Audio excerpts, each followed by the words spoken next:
বিদেশে চাকরি বা বসবাস দুটোই যখন জীবনের বড় স্বপ্ন, তখন নিয়মের ছোট একটি পরিবর্তনও হয়ে উঠতে পারে বড় আলোচনার বিষয়।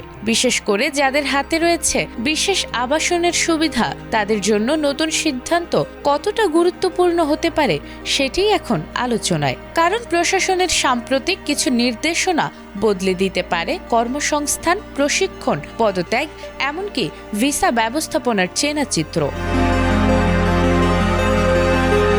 সৌদি আরবে বসবাসরত প্রিমিয়াম রেসিডেন্সি হোল্ডারদের জন্য এখন থেকে ওয়ার্ক পারমিট নেওয়া বাধ্যতামূলক করা হয়েছে। দেশটির মানব সম্পদ ও সামাজিক উন্নয়ন মন্ত্রণালয়ের ডিজিটাল শ্রম প্ল্যাটফর্ম কিউয়া এই নির্দেশনা জারি করেছে। এই বিশেষ অনুমতিপত্র পেতে আবেদনকারীকে 100 সৌদি রিয়াল ফি দিতে হবে। একই সঙ্গে কিউয়া প্ল্যাটফর্ম ব্যবসা প্রতিষ্ঠান, কর্মী ও ভিসা সংক্রান্ত বিভিন্ন সেবা আর সহজ ও সুশৃঙ্খল করতে নতুন কিছু নিয়ম চালু করেছে।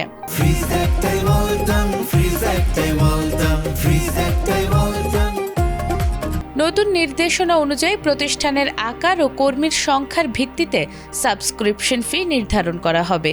ফি পরিশোধ করা যাবে ব্যাংক কার্ড, সাদাত পেমেন্ট নম্বর কিংবা কিউআর ডিজিটাল ওয়ালেটের মাধ্যমে। এদিকে তামহির প্রশিক্ষণ কর্মসূচির চুক্তিগুলো এখন থেকে অনলাইনে কিউয়া প্ল্যাটফর্মে নিবন্ধন করা যাবে। তবে এসব প্রশিক্ষণ চুক্তি সৌদিকরণ নীতির কর্মী গণনায় যুক্ত হবে না বলে জানিয়েছে কর্তৃপক্ষ। কর্মীদের জন্য এসেছে নতুন সুবিধা।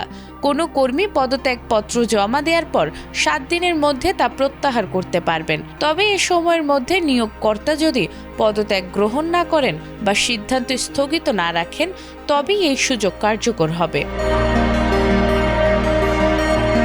অন্যদিকে ভিসা সংক্রান্ত ভুলের ক্ষেত্রেও কড়াকড়ি আরোপ করা হয়েছে।